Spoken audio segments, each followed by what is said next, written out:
So I grew up working class in a mining town in central Scotland.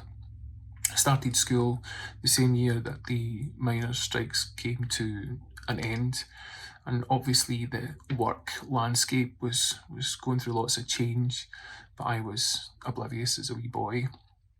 But men back then still aimed for a trade or went into manufacturing. And things like male nurses were still a pretty rare commodity. I'd never seen one before I went down this career path. Looking back, I wouldn't describe myself as being particularly gifted at the school. Uh, I could get by, I didn't hate it, but I wasn't overly clever. And when I turned 14, my mum developed bowel cancer, which put a bit of a spanner in the works.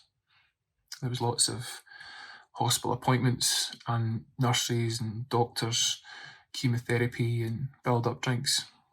And you realise that there are more important things than school, and the family had to deal with the upheaval. So I started to miss a bit of time at school.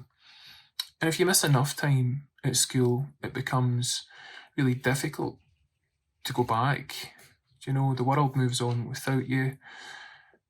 Exams happen, and truancy started to become easier for me, certainly, than catching up. So from that, you fast forward a little bit, I'm 15 and 3/4. It's choose a career time in the career counsellor's office, and I have 3 standard grades to my name and not many prospects, if I'm honest.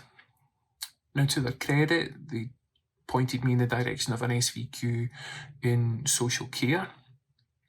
And that's probably where my journey starts.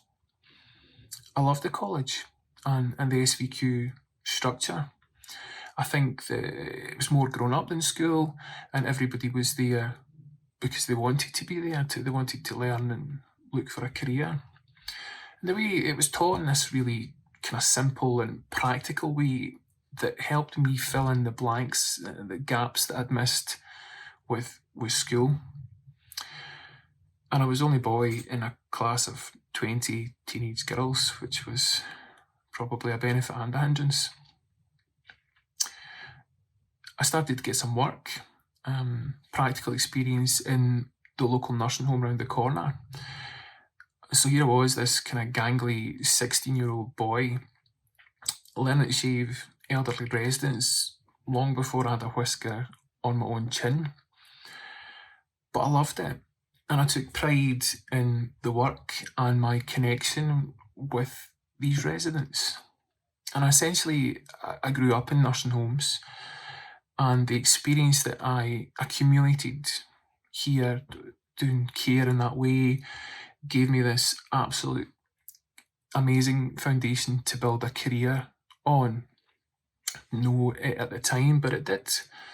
Do you know, the number of people that have had both patience with me and faith in me along the way are just too long to list. Great workers at all levels and really inspiring people.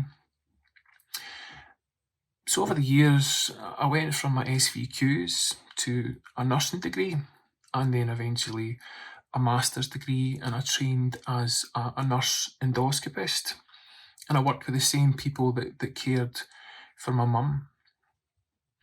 I started to teach endoscopy at the university, and most recently this has led me into a career with NHS Education for Scotland to roll out educational projects.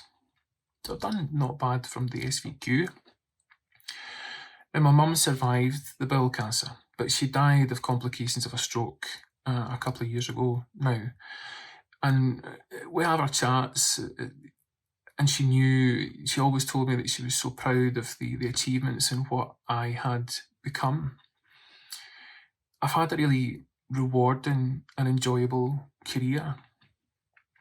That all stemmed from kind of taking the first step. That's the hard bit. It's, signing up for the course, applying for the job, going for an interview, trusting the people that tell you you would be good at it, and trying.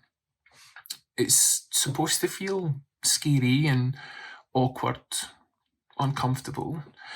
But I've learned that these feelings are a sign that you're growing and you must go through that to get where you want to go.